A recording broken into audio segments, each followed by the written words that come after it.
I am still working on the new series that I mentioned in my recent video. The reason I find this difficult, and I do find this difficult,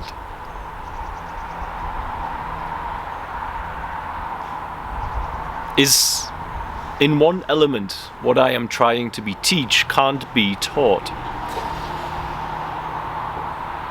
The person who sits down at YouTube, at the laptop, at the phone, and is making a genuine search for truth, somewhere inside them they feel something. It's telling them, there's more here. There's more to this. Something feels off. I feel disconnected from the ultimate truth.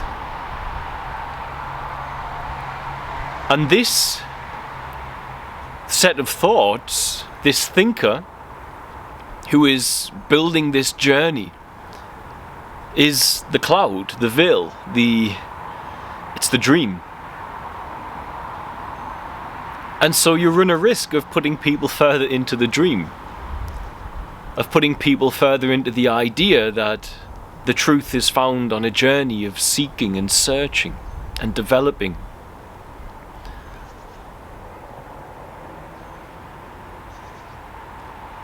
We were born self-illuminated. And so the only hope I have is to find a way to structure the perfume, the nectar of the awakened state, the immense love that is allowed there, that is felt there, that we reconnect with there. That I can plant seeds of reminders for people to get there. Because if you sit down here to learn from myself, this is not a good direction. If you're going to do that, it's not, because you don't know then directly through your own experience. And this is for you. This is not attained and learned by the words and thoughts of someone else. You were born self-illuminated. You know this. You know this state of being, but your mind is desperately overcomplicating it. You will awaken and realize, wow, was it that simple? Seeing, hearing, breathing, touching, sensing, that was it?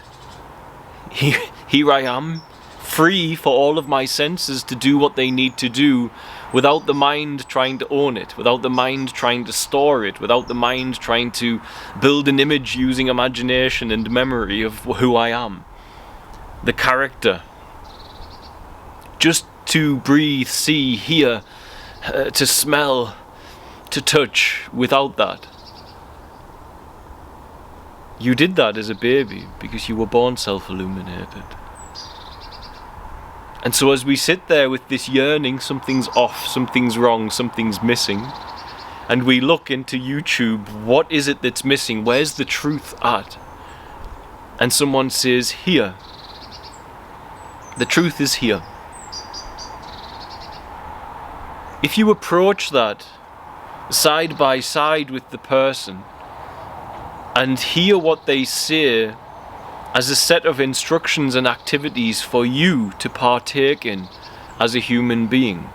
The human sitting at the computer hears the words and hears this and is stimulated to come away from that journey of time, of start-stop, to come away from that journey of teacher-student and these characters and images we build of ourselves and other, and sit together under a tree with all of their human capacity and say to each other, how do we work out the truth of who we are here? If you listen and say, no, you work it out and tell me and I'll just listen, then you are freezing yourself as a certain type of character in the human body who takes entertainment from the internet and is toying with the loose tooth of enlightenment that they keep pushing with their tongue,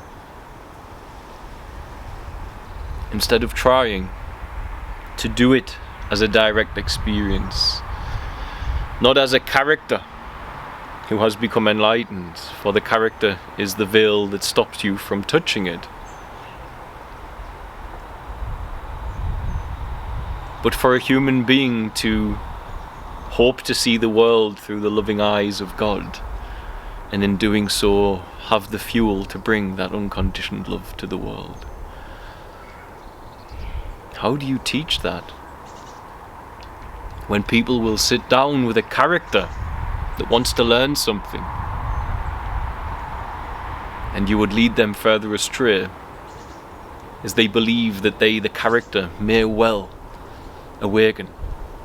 But the character is the dream, the character is the one who veils the truth. And so this is my conundrum as I start this series.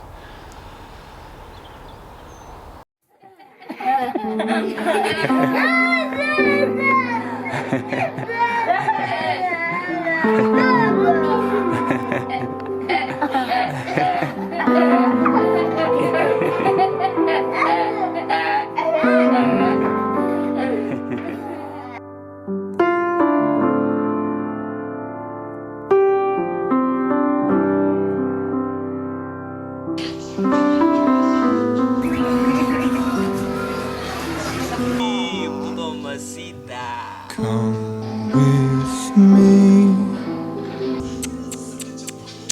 and you'll be in a world of pure imagination. What you'll find when you look into your imagination. We'll begin with a spin, traveling in the world of my creation, living there. You will see what you truly wish to be.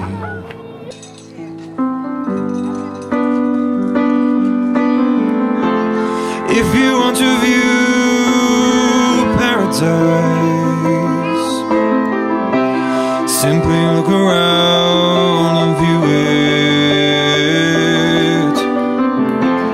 Anything you want to do it. Once you change the world, nothing to it. There is no life I know that compares with pure imagination. What you'll find